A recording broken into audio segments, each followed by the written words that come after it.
To those who may have either seen my long-ass video talking about Tekken 7, I've held off on talking about Tekken 8 because I was not really interested in buying it at launch, and honestly, after the new developments I've come from checking X-Twitter of all things. I know, it's a really stupid place to go to when you're bored. It's like even worse than replacing a good time with whatever the fuck gooning is nowadays. I don't even want to fucking know. And don't even tell me what it is. I'd rather not know.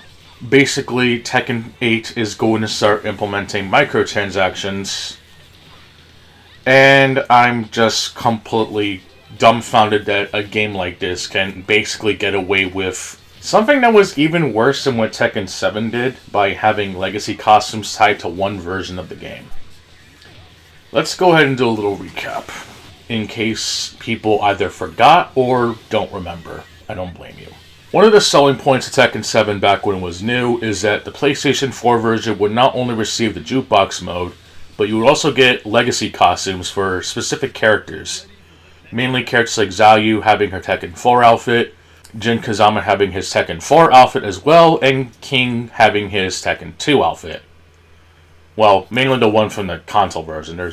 I guess people forgot that he had an outfit from the original arcade version, but whatever. They weren't free DLC like with how BlazBlue Cross Tag Battle did that nonsense, even though people kind of got a little bit annoyed at that, but I could see why. But it's still free per se, but having it being free as in having to download it isn't exactly great, but whatever, I'll hold the L on that shit. But it was still something that only PlayStation 4 players could get, and if you're playing on Xbox, well, you're just X-boned, and if you have a way to mod the PC version, let alone play it, you could find a way to have it restored or partially restored. I don't know, I don't care. I didn't play Tekken 7 on PC, and I'm sorry, but I still think Tekken 7 is the worst Tekken game to ever come out, and considering that every other Tekken game I played, even Tekken Advance, even that game is better than Tekken 7, the big old console AAA released video game by Namco. Oh, I'm sorry, Bandai Namco. Oh wait, I'm sorry, Bamco. Whatever the fuck they're going by now. I mainly just call them Namco when it comes to things like Tekken, Soul Calibur, or Galaga, whatever old school arcade game that they've made back in the day, and even some other niche arcade game that not many people know of unless they're actually cultured, unlike my dumbass. But with Tekken 8, I can no longer even call it a good game, and a game that I have personally no interest in ever since with this news of having microtransactions post-launch. Now, how bad are the microtransactions? Well, remember when Crash Team Racing Nitro Fuel did the same shit? This is not me advocating Activision and Beanox's decisions on this, but I just want to make it firmly clear that even though the practice of releasing microtransactions after the game's launch is completely scummy as fuck, you could earn the Wumpa coins by simply playing the game. Yes, there were microtransactions to speed up the process, but even doing that bullshit with the basement, I forget what it's called, the basement from the original game that was unlockable but now made available. You could theoretically do that if you want to boost the coins, which also kind of rigged the original rewards, but that's not really important right now. And on the weekends, you were given double the payout. Now, I don't know if this was still applied, but even with this game having what games do nowadays with seasonal stuff, everything was free, and you could earn it by playing the game, with only the most prestigious awards being locked away by having to complete all the time trials. Which is kind of dumb, but at least it's not locked away forever, with the exception of the timed exclusive things like Xfinity or whatever, which I still think is kind of stupid, but at least you're still going to be able to get most of the stuff even after the game's life cycle is so much gone to shit. With AAA companies loving to milk the fuck out of the consumers, the fucking peons to defend them, by the way, they'll probably be called something gay like Mishima coins or some retarded shit. And you can't even earn these Mishima coins unless you pay up with real money. You see how fucked this is? Assuming that You're not going to be able to just play the game, you know, something that Street Fighter V was advertised to do, but the fucking payout for fight money was so fucking low that you had to buy the DLC. Or that games these days can't even be bothered to give you a way to actually earn these coins by actually playing the game. Which apparently makes me an SJW now, even though people want to say I argue like an SJW. That really shows a sign of immaturity and lacking any respect of my opinions, but whatever. It was already bad enough that Eddy Gordo was going to be announced as DLC, which is actually kind of ironic and relevant, I promise. Just hear me out.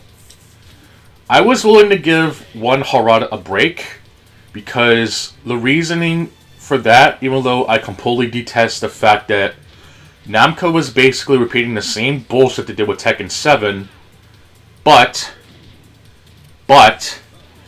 there was some dipshit on the X Twitter that basically tried to say that Harada was being racist because Tekken has no characters of culture and it's just filled with white men and fuck any other race in Tekken's universe. Now, look, I know I call him an idiot, but I don't think he's a racist.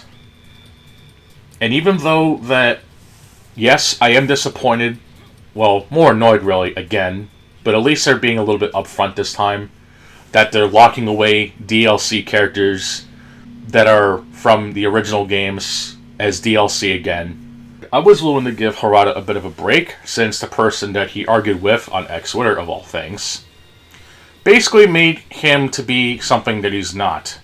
He's not a racist. He's an idiot, but he's not a racist. Hell, he even brought back Raven, the original one from Tekken 5, which I think is pretty alright. I don't really care too much about the roster either way. And if they are bringing back characters like fucking Rom, well, I guess I'm going to have to hear it from someone who doesn't like the character, but fuck me for hating on Akuma, right? As long as they don't pull in some bullshit guest characters, then I guess I really can let the grudge go. But I guess fucking Rom is still worth complaining about, right? Whatever. I've read up on one forum on game FAQs that the story is complete shit, and I guarantee if I were to find someone who actually knew about the story a lot better than I ever could, a complete fucking dumpster fire that actually makes Tekken 7's look good, even though Harada is the same person who put Negon in the game because one person in X Twitter said so, and that they needed to have Akuma be the star of the fucking show. And even with one of the new characters essentially being a female Heihachi or whatever, I don't know the context, nor do I care, apparently the fucking story of Tekken 8 is such shit, and they made Xiaoyu once again being a know-nothing character. So even when Tekken 8 decides to continue the story that Tekken 7 should have left on, it still becomes a dumpster fire like a shitty Let's Player, or a shitty washed out competitor of Street Fighter, or even just a shitty washed out competitive Call of Duty player.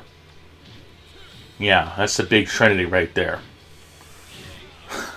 It kind of sucks that the game series I once liked, alongside Street Fighter and Mortal Kombat, all the mainstream fighting games have gone to shit, and the good Japanese games have kind of gone downhill, with games like Guilty Gear Strive being only relevant because of two characters that were completely fine in the original, but are now pampered and pandering to an audience that doesn't even know the fucking backstories of these two individuals.